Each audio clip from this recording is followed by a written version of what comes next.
Hello, ladies and gentlemen. This is Eddie Marcus again. Yes, I am back.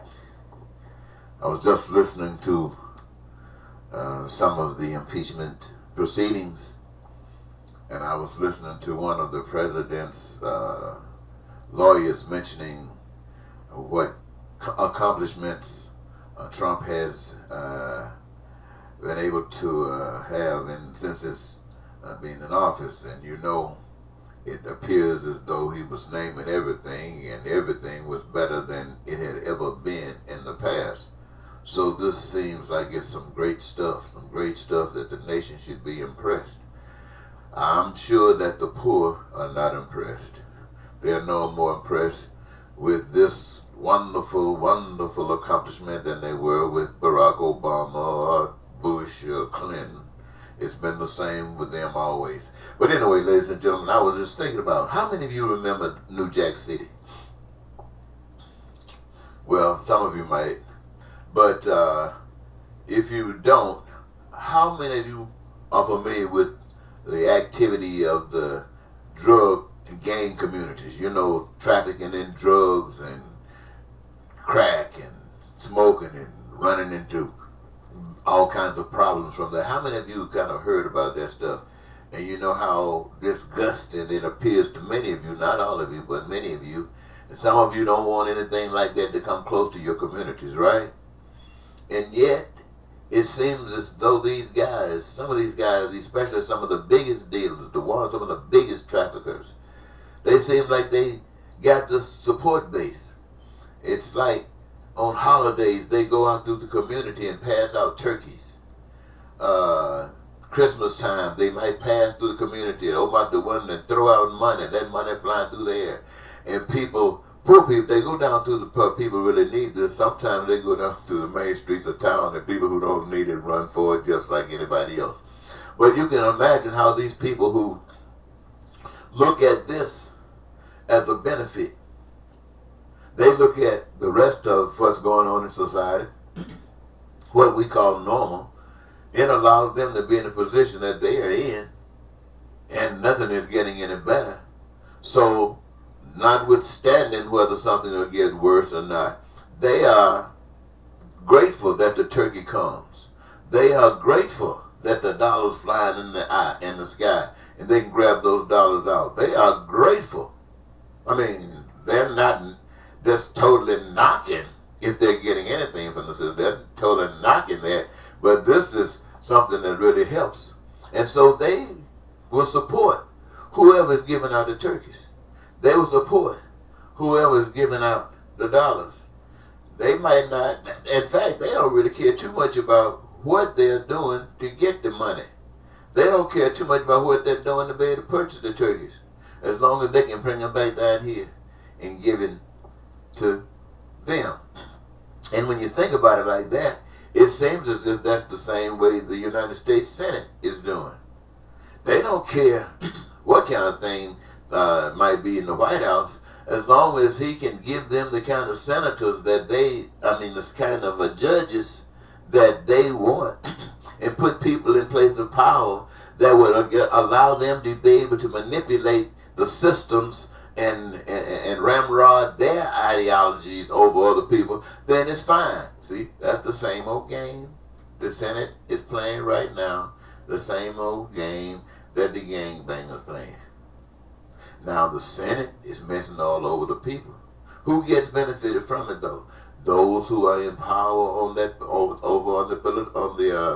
Republican side.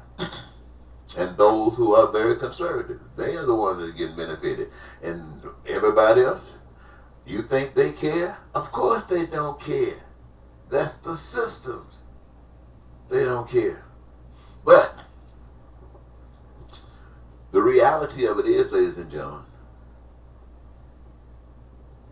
is that if one person can do it, the whole world can do it. And so what is basically happening, I guess, for me to just go ahead and say it like I always say it, these are things that's happening. So when Trump says that he's accomplish all these things, it's like giving out turkeys. It's like throwing out money to who we gave it to with those taxes. That's what it's like. And those people that benefit from it love it. And those that don't. There's only one way to deal with this, ladies and gentlemen, because everybody wants to be satisfied. They want to be satisfied, and you want to be satisfied. Here's the problem. When you look at it, both of you see it accomplishing it two different ways. You see going at it two different ways. One sees that it's giving it all they got, stretching their hands.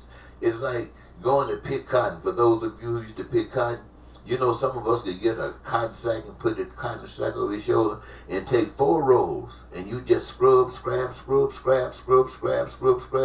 getting buckle cotton bowls and hulls and everything. You weighing up 400 and 500, you big cotton picker. And then there were people who would just take 2 rolls, and they couldn't go fast, but the cotton was clean. It was all of that. Nope. Cotton balls and none of that stuff.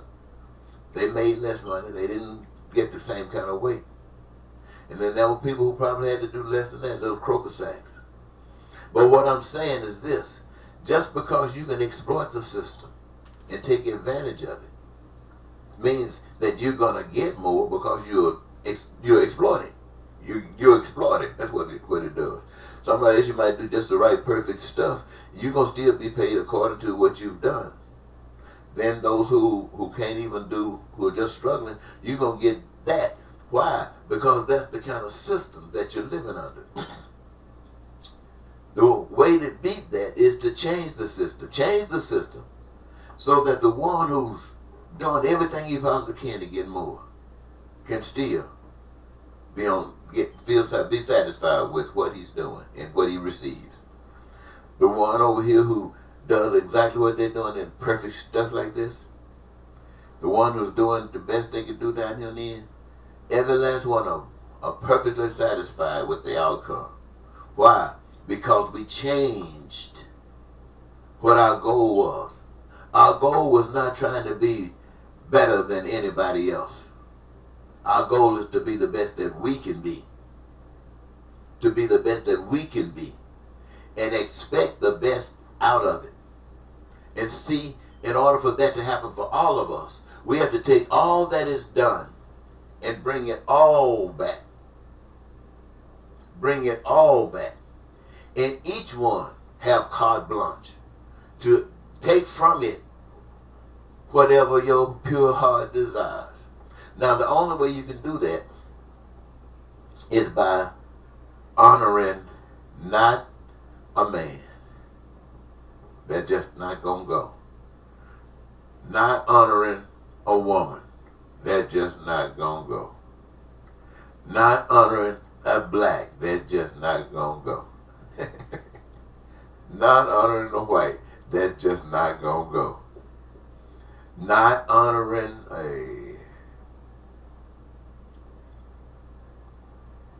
I'd leave that one alone. But in order for it to be fair, in taking out all the selfishness out of it, is to honor an invisible power. The invisible power, that's the power that we all know exists. Every last one of us know that that power exists.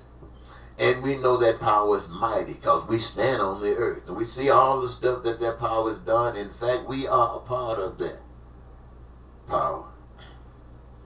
And so let us put our faith, I'm talking to you now, I'm talking to all the people, especially those that's hurting the most, because you might be the one that got to step out first.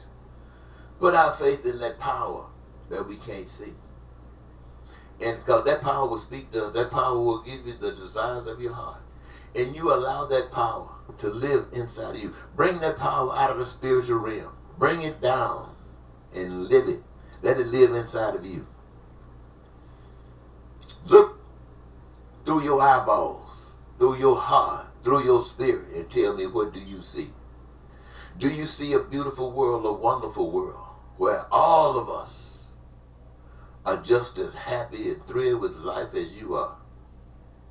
Do you see that? Do you want that?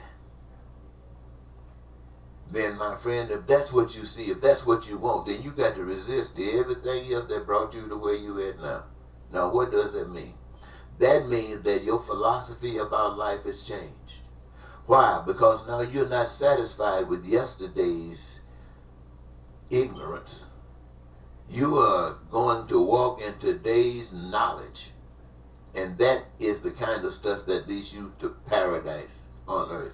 Well, I guess I better stop now, because I'm going to start repeating some stuff I'm saying all the time.